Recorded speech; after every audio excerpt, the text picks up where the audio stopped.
So I greet our listeners. Here is the Ukrainian review, and today we have a pleasure of meeting Philip van Benthem from Global Outreach Doctors. Philip is an advanced medical training specialist from the United States of America. He has been a paramedic since 2004, and he is specializing in hostile, remote, and austere medicine. And he has a master in international relations from the Johns Hopkins University. So now Philip helped Ukrainians with the medical trainings, and I give the floor to Philip. Thank you for having me, Stanislav. It's my pleasure to be here. Yeah, sure. Could you tell a little bit more about your initiative you're involved in these medical trainings in Ukraine? Yeah, absolutely. Global Outreach Doctors has been in Ukraine since October of 2022. We initially started with doing civilian evacuations, but more recently we've been focusing on evacuations of wounded soldiers, assisting the military and providing medical assistance training. So focusing on traumatic life support for soldiers that are wounded in combat. Yeah, sure. What is the first aid training for the military and the civilians? Who should attend these first aid trainings? Is it for the people who lived only close to the front line, or is just for the common people who live in Ukraine? Because you know that now in Ukraine, in a lot of cases that Ukrainians wounded or bled to death as a result of Russian shellings. So could you tell about the trainings more, more specifically? Absolutely. The training is for everybody, not just the soldiers and not just the civilians living at the front line. We do focus on what we would call in the United States, stop the bleed. We teach to Western standards using PHTLS, which is pre-hospital advanced life support, and the tactical emergency combat casualty care courses. So we train a lot on tourniquets, we train a lot on wound packing and chest seals. But for the civilian population, we also focus on training how to do CPR. For people who have cardiac arrest outside the hospital, those who receive good quality CPR before the ambulance arrives have a much higher chance of survival.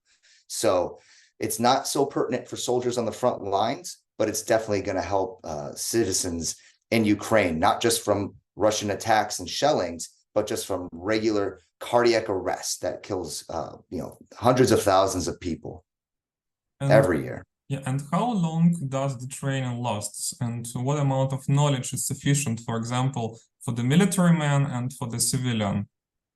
We understand that there's a lot of time restraints.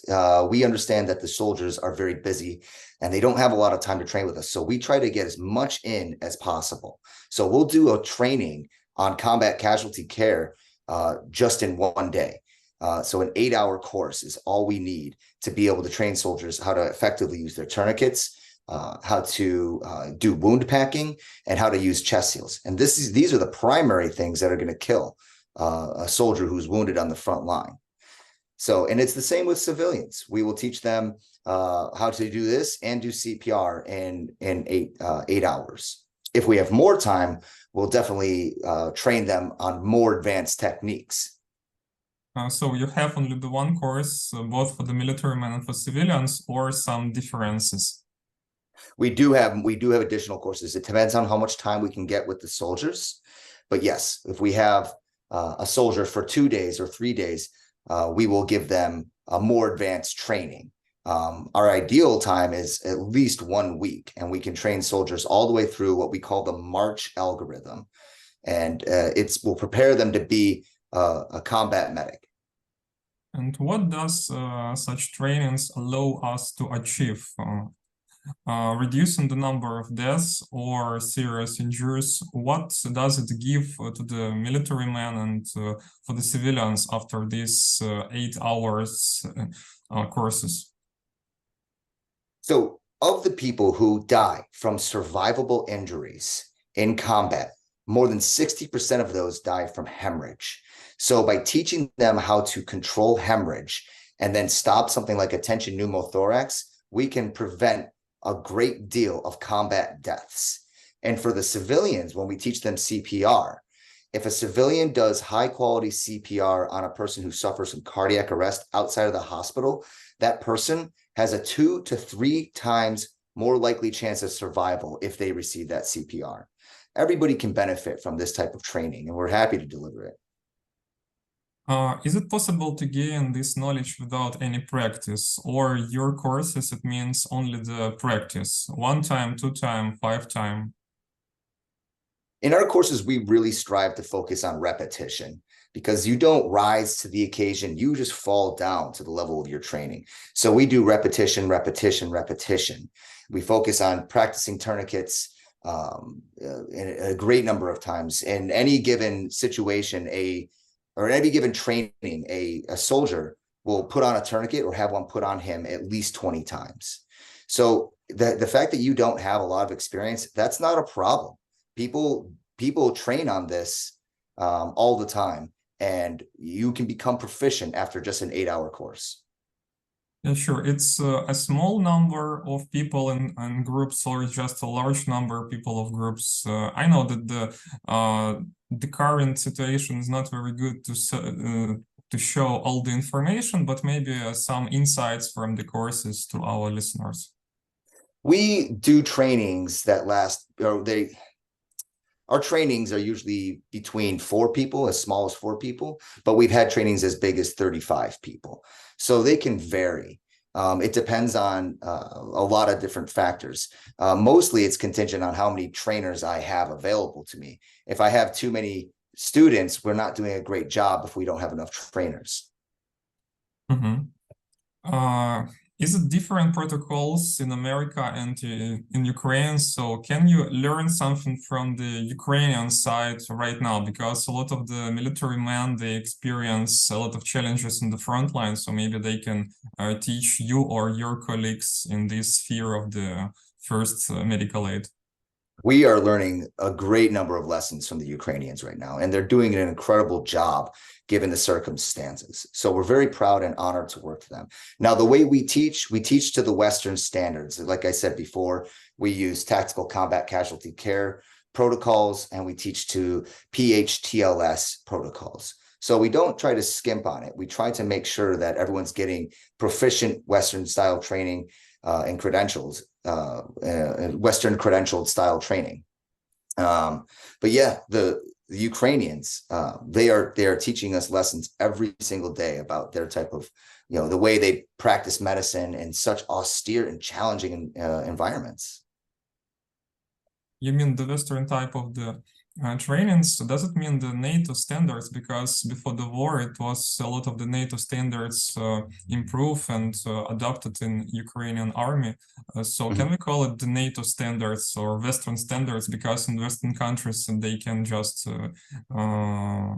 in different countries, different standards, or it's just American standard. So just clarify this.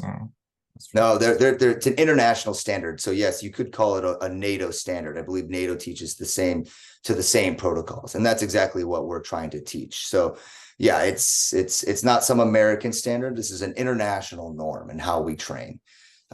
These are protocols developed, and they're tried and true and tested among many different European Union and NATO standard countries.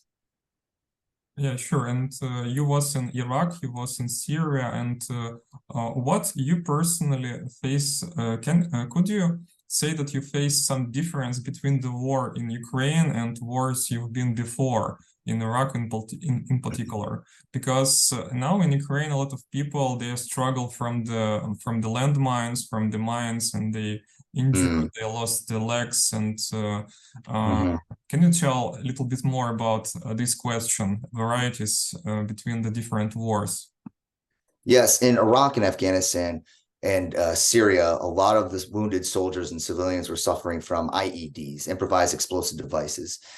So the mechanism of injury is similar in the sense that, they were losing limbs, they were hemorrhaging out. This was killing a lot of the soldiers there. It's not dissimilar in Ukraine. In Ukraine, there's a lot of landmine injuries and there's a lot of shrapnel injuries. So in that realm, they're very much the same.